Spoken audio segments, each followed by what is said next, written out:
way, I love that level of competition. And we support one another because our responsibility is to make sure we come in there and we maximize our potential to make this team as good as it can be.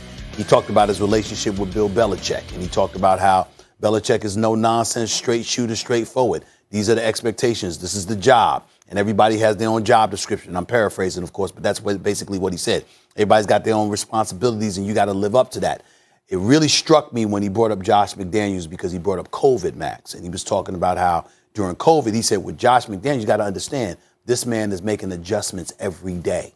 He doesn't stand still, and he's not married to one game plan all year long or even week to week. Things change day to day to day.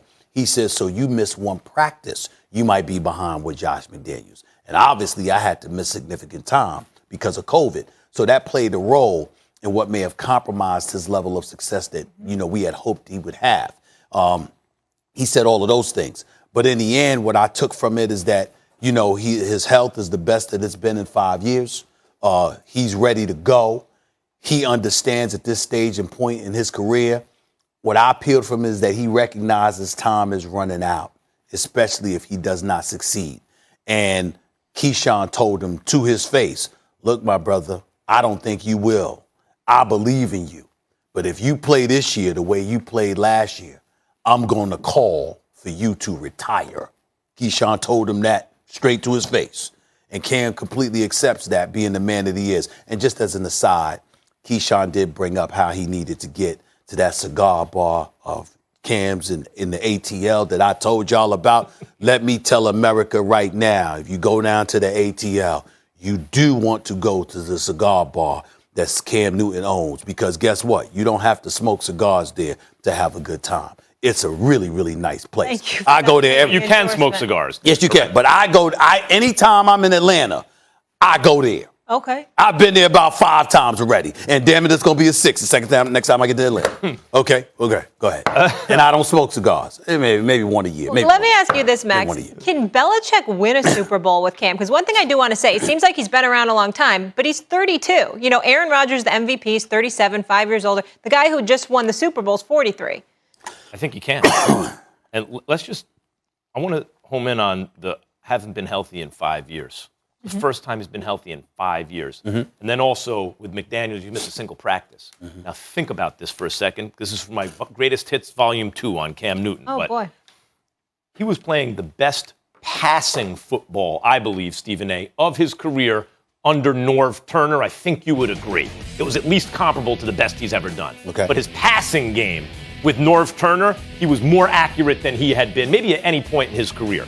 He was looking good, and his team was winning. Then he gets hurt. Okay. He goes to so now he's catastrophic injury, misses a year. Comes back to a new team, new coach, new system, couldn't be more different than the other one, right? And think about what he said. Hadn't been healthy in 5 years, that includes last year. And think about what he said. You can't miss a practice with Josh McDaniels. Was there a preseason last year? No preseason. Was their practice? Extremely limited. In fact, their practice facility got shut down because of COVID.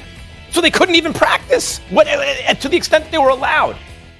And he had COVID. Let's not forget, he lost that game to Russell Wilson. Bobby Wagner made a goal line play. It happens, right? It was one play away from beating the Seahawks. He looked very good in that game. He and Russell Wilson looked comparable in that game. Then he got COVID. He was not the same the rest of the year. We speculated on this show. Does he have that COVID fog that people hear about?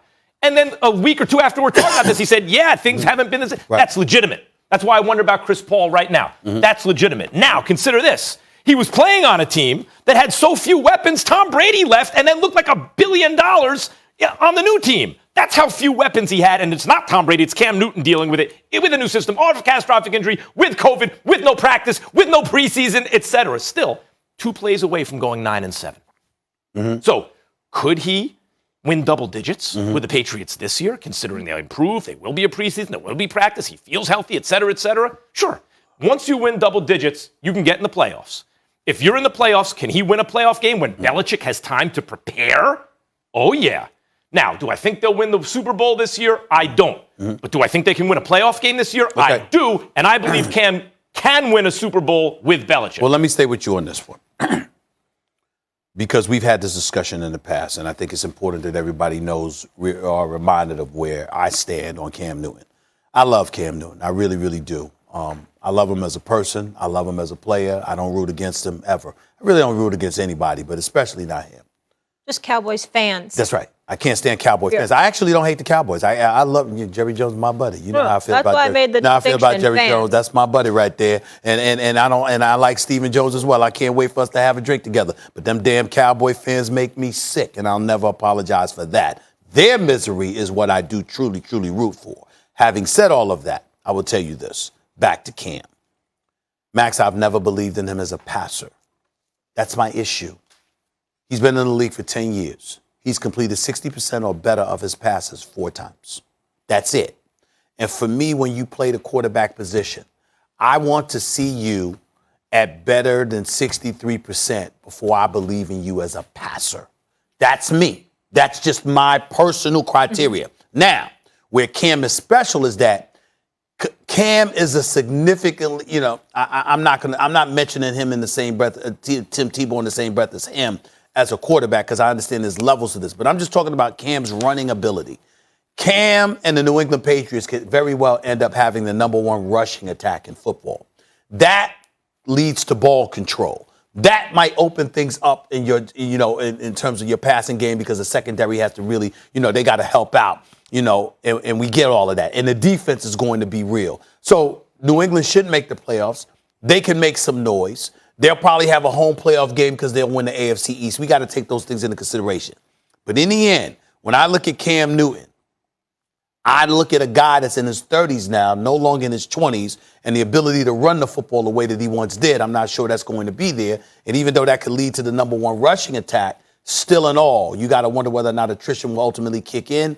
And his passing ability is not something I'm sold on. I'd like to say one thing about the passing ability stuff. That's a legitimate point. You've always made that point, even after he won the MVP. You said he wasn't elite. You need to see consistency. Passing. Yes. Cam Newton, the year he got hurt when they went 6-8. But like, let's be honest. They were going to do better than that. He hurt his shoulder and continued to play, and they were losing games they would have won. But prior to that, he completed like 68% of his passes. 68%, 68% of his passes. And last year, where he played 65. Most of the full season, really 66, 65.8. So it's interesting that the last 2 times he was on the field for most of a full season, he's closer to 70% than 60%. And now he actually has more weapons than he had, and a great coach, and he's healthy. I'm just saying, you're not wrong, but the signs are actually pointed in the right direction. Short passes as opposed to throwing downfield. That's what I'm watching. When I watch him throwing downfield, I don't see it. Here's why I feel like we don't really know who the Patriots are. Well, obviously, if Mac Jones starts, that's a different story. Because Cam wasn't healthy, and they spent $165 million in guarantees on free agents in a single season that has never been done. Plus, they had the most players sit out due to COVID. So we haven't really seen this whole team together. So you'd expect them to be, if they're 2 plays away from 9-7, and you'd expect them just on the differences made now with Cam's health and the players added, you'd expect maybe at least a 2-game improvement. Meaning they could be 2 plays away from 11 or 12 wins this year. I know we got to go. Just to be clear. I'm not saying the New England Patriots can't win. I'm saying Cam throwing the football won't be the reason why. No, that's fair. And the AFC got better and all those kind of things. But I hope I'm wrong. And let's not underestimate Bill Belichick had to watch Tom Brady hoist a Lombardi. So there's that little chip. All right, we'll keep it rolling, guys. More important to the Seahawks' success, Dangerous or Pete Carroll? Believe it or not, Stephen A. says it's the coach. Find out why. Plus, everyone debating on Twitter the better block Giannis last night or LeBron's Game 7 chase down on Iguodala. We'll get into that in just a bit.